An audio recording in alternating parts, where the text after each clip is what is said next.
Bonjour, bonsoir, bienvenue dans votre podcast historique. Aujourd'hui, on va faire la guerre du Péloponnèse, où quand le monde grec s'entre-déchire, grande civilisation, la Grèce antique est divisée en de nombreuses cités, qui peuvent pas se blairer, qui font des petits clans où ils s'associent et qui se mettent sous la tronche, ce qui provoquera la perte du monde grec, car après cette guerre, le déclin va commencer 70 ans plus tard.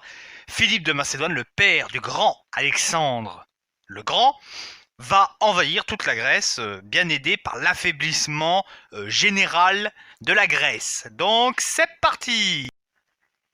Mais je ne peux pas vous expliquer la guerre si je ne vous parle pas un petit peu de la période d'avant. La période d'avant, c'est la Panthécontatie, qui désigne généralement la durée séparant la fin des guerres médiques, 480 avant Jésus-Christ, au début des guerres du Péloponnèse, 430 avant Jésus-Christ. On est sur 50 ans, on est sur une temporalité assez longue.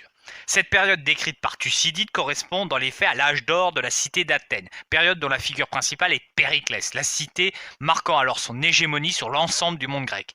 Celui-ci voit la montée progressive de l'impérialisme athénien grâce à la puissance de sa flotte, mise sur pied par Thémistocle pour la guerre médique. Athènes impose sa mainmise sur ses alliés de la Ligue de Délos, créée à l'origine pour combattre la menace de l'Empire perse. Sparte s'est repliée sur ses affaires après la guerre. Athènes crée la confédération de Délos, c'est l'alliance militaire défensive que formaient les cités grecques en 477 avant Jésus-Christ. La flotte est surtout athénienne avec ses 2 centrières, mais 5 autres puissantes cités que sont Chios, Samos, Lesbos, Tassos et Naxos font aussi des bateaux.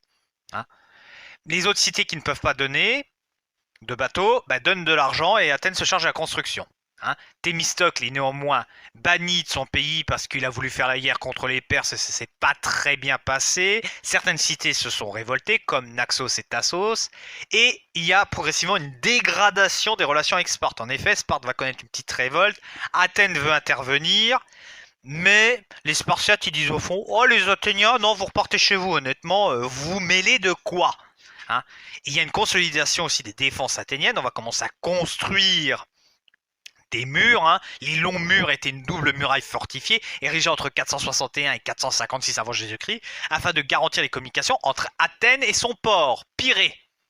Ce qui permet qu'en cas de guerre, Athènes et le Pirée deviennent une forteresse inattaquable. Il y a aussi toujours ce conflit avec les Perses, ça a toujours été latent. Il y a cause de révolte, il y a un affrontement en 450 entre Grecs et Perses, à Chypre par exemple. Les Perses ont des vues sur les mers Égées, donc voilà. Pourtant, la paix de 30 ans est un traité de paix signé entre Athènes et Sparte entre 446 et 445 avant Jésus-Christ. Chacun des cités reconnaît les alliances de chacune, celle du Péloponnèse pour Sparte et la Ligue de Délos pour Athènes. Les cités neutres peuvent choisir leur alliance, ce qui permet la reconnaissance de la Ligue de Délos. En gros, on est avant la guerre, c'est très simple. On a d'un côté Sparte qui a son alliance, Athènes qui a son alliance, les deux sont très puissantes. Ça va se mettre sur la tronche, c'est obligatoire, c'est pour savoir qui c'est le patron. Alors, maintenant que j'ai planté le décor, je vais vous parler directement de la guerre du Péloponnèse. Pour certains spécialistes, c'est la première guerre totale de l'histoire. Première fois que ça va être généralisé jusqu'en Sicile, vous vous rendez compte. C'est la Grèce, la Sicile, toutes les colonies, enfin voilà. Ça va inclure la totalité des Grecs sur une guerre de 30 années. Alors, normalement, la paix de 30 ans fait que, normalement, ça se passe bien. La Ligue du Péloponnèse existe depuis le 6e siècle avant Jésus-Christ. C'est une puissance continentale, au contraire de la Ligue de Délos, qui est plutôt une puissance maritime. Alors, il y a trois causes, on va dire. 3 faits qui ont fait exploser la marmite, que je vais vous détailler. La première, c'est l'affaire d'Épidame, cité du nord de l'Illyrie, colonie de Corcyre, île au large de l'Épire, elle-même fondée par Corinthe. Une guerre civile éclate en 435 à Épidame, menant à l'expulsion des oligarques de la cité. Pour établir la situation, elle fait appel à Corcyre, qui ne réagit pas, car elle-même régie par un gouvernement oligarchique. Épidame se retourne vers Corinthe, qui envoie des colons et des troupes. Considérant qu'il s'agit d'ingérence, Corcyre assiège Épidame et bat dans un premier temps Corinthe en bataille navale. Alors que Corinthe prépare une nouvelle attaque, Corcyre tente d'adhérer à la Ligue de Délos. Athènes accepte alors une alliance défensive, ou épimachie. Lorsque l'attaque a lieu, Athènes, craignant de soulever de trop grandes tensions, envoie des troupes en nombre peu conséquent est en retard. Corinthe l'emporte lors d'une bataille navale de Sybota, mais Athènes gagne avec Corcyre un nouvel appui en mer Ionienne.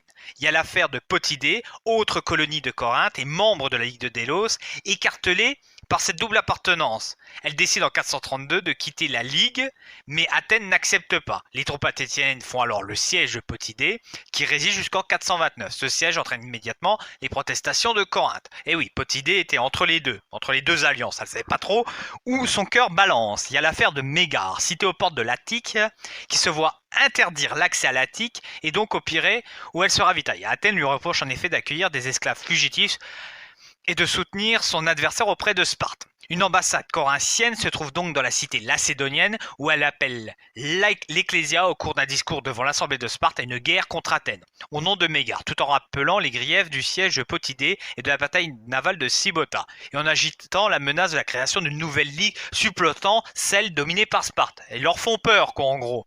Une délégation athénienne alors présente à Sparte pour de toute autre raison, répond à ce discours en affirmant n'avoir pas violé la paix de 30 ans qui interdisait de débaucher une cité de l'autre ligue et d'être libre de faire ce que bon lui semble à l'intérieur de son empire.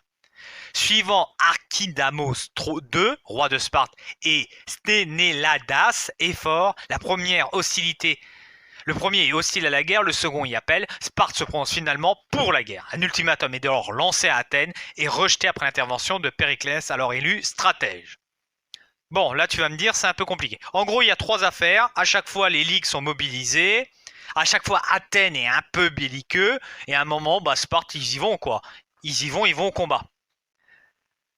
Alors, on a la guerre de 10 ans, 431-421.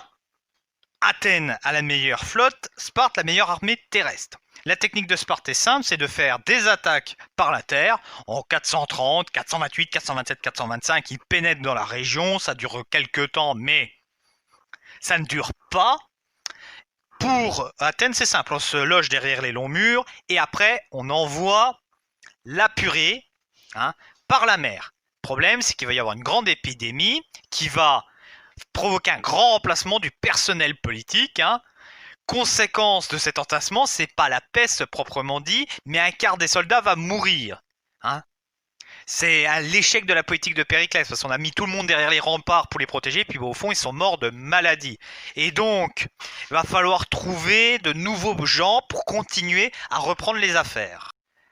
Ce qui va provoquer un durcissement de la politique d'Athènes avec son empire, avec son alliance. Ceux qui sont alliés, Athènes va leur dire « Bon, nous, c'est la merde, on veut du pognon, on en veut toujours plus. » Et l'ouverture d'un nouveau front. Athènes a un gros problème chronique d'approvisionnement de blé, ça a toujours été le cas. Et va aller en chercher en Sicile. Il faut protéger cette route, mais il y a divers événements, notamment en Sicile, et il y a même des combats à Syracuse, et des craintes que cette zone rejoigne Sparte. Donc, on envoie du monde, on reprend des villes, et voilà, on est obligé de se projeter. C'est-à-dire que Athènes, qui avait une stratégie assez défensive, va opter pour une stratégie offensive, en allant de l'avant. Et puis quand tous les bateaux qui partent pour aller chercher le blé, c'est des bateaux qui ne vont pas à la guerre. Les gens qui partent en Sicile et tout ça, ça prend du temps. Et ça prend aussi des ressources. Bilan 421, il y a une paix qui est conclue pour 50 ans. Restitution de toutes les places prises et prisonniers. Les cités de Thrace sont évacuées par les Péloponnésiens. Les querelles à venir sont réglées par arbitrage et négociation. Mais la paix de Nicias n'engage pratiquement que Sparte face à Athènes et à ses alliés. De leur côté, les Béotiens, les Corinthiens et les Mégariens, sous des prétextes divers, refusent de jurer la paix. Et donc ça peut poser problème. En 415, sous l'influence d'Alcibiade, Athènes se lance dans l'expédition de Sicile, répondant ainsi à l'appel d'une personne, Ségès, attaquée par Célimonte en 416. Syracuse est une alliée de Célimonte dans cette affaire et impose son hégémonie sur l'île. Hégémonie qui contredirait et même s'approprierait Athènes si elle envoyait une flotte en Sicile. La possibilité de tenir une telle position en Méditerranée, la perspective de couper les ravitaillements des alliés de Sparte, autant que le désir d'Alcibiade de prouver par un coup d'éclat qu'il est le digne successeur de Périclès, mène au déclenchement de cette expédition qui est pourtant a lieu sur un terrain mal connu. Bon, ça va partir en cacahuète là, littéralement. Parce que Alcibiade va être condamné, il va y avoir des affaires judiciaires. Oui, en effet, Alcibiade va être jugé pour parodie des mystères et mutilations des Hermès. Enfin, une affaire religieuse. Au même moment, les Athéniens vont s'attaquer à Syracuse. Les Spartiates vont envoyer du monde en octobre 414 et ça va être vraiment une grosse bataille, hein. En gros, la défense athénienne va être réduite à néant. 200 navires détruits, 40 000 hommes vont mourir au cours de ces batailles, les 10 000 survivants disparaissent dans les carrières de pierre détenues par les Spartiates, hein. Athènes n'a plus de flotte, de tribus, non plus, hein. Le tribut, c'est l'impôt que doivent donner les alliés. Bah là, la guerre est mal engagée pour Athènes. Malgré cette branlée, la guerre n'est pas finie. La guerre de Décélie doit son nom au fort de Décélie en Attique, d'où est organisé le blocus terrestre d'Athènes par les Lacédoniens dès 412, sur le conseil d'Alcibiade, qui a décidé d'aider les Spartiates. En effet, il a moyennement apprécié de se la faire à l'envers par Athènes. Point fort qui deviendra point faible, Alcibiade va conseiller les Spartiates d'envoyer un commandement sous le roi. Bien installé en Attique, maintenant les razzias sont plus courantes, avec des ravages de terre, de bataille, les esclaves des mines du Laurion vont s'en enfuir, et ça va couper aussi les routes d'approvisionnement. Hein? En plus, Sparte va se constituer une flotte, hein. Donc les Athéniens sont dans le mal, mais vont tenir 6 ans, mais ils vont quand même avoir énormément de difficultés internes. Ces difficultés internes ne sont pas très compliquées. Il va y avoir des crises politiques avec des coups d'État et le régime démocratique va en prendre un coup dans les dents.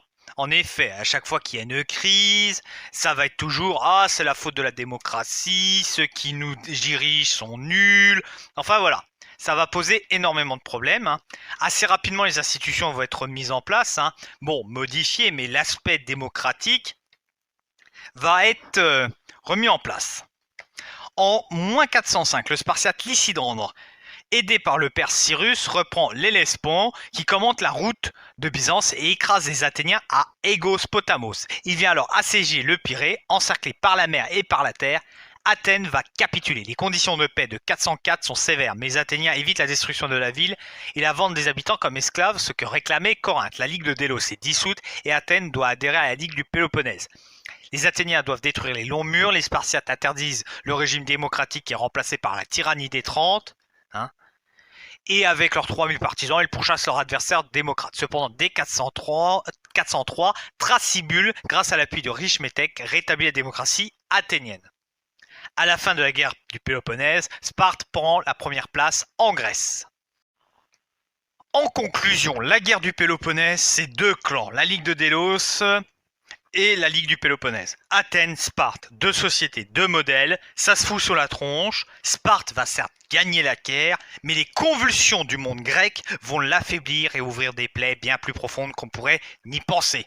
J'espère que cette vidéo vous a plu. Si elle vous a plu, vous pouvez liker, partager, faire de la pub pour la chaîne, ça fait plaisir. Je vous souhaite une bonne fin de journée. Ciao!